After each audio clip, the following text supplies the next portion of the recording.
Hi, I'm Gregory Cofer. I'll be presenting our options 1 and 2.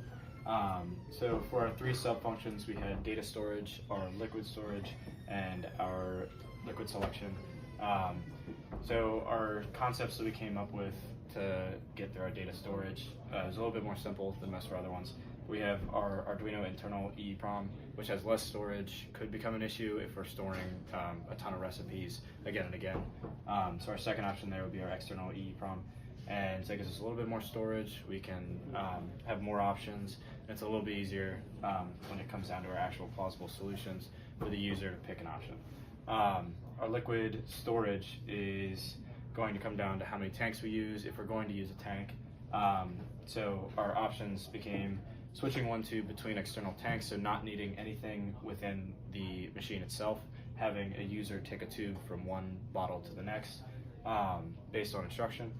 And our second option was 4 tubes chosen by a selector valve. So with 4 tanks, we would then have the option of just letting a user click a button and it would select which tank had how much volume output. And 3 tubes is similar, just less moving parts for a backup in case the 4 tubes becomes unmanageable or we need to stay inside that 1 foot by 1 foot area.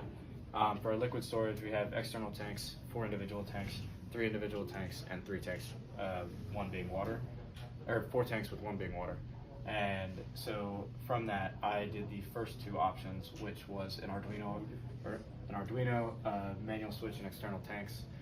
So that'll just be our base level design where we have our Arduino, our display, our cup, and our tube that runs out of the casing. So our user can put that tube into one bottle, and then it'll say switch to the next, and you'll click select, and you'll pull your next liquid. And then I have the second display as well, which is the start of our multi-view drawings because we needed to show those tanks. So this is going to be a 4 tank, or just the Arduino storage. And so from that, you should be able to insert your drink selection and move forward into an exact drink without having to switch tubes, something like that. But with that comes our storage. We have less storage on that option, so we may have to move to an external EEPROM. But that'll be all of mine. So thank you very much.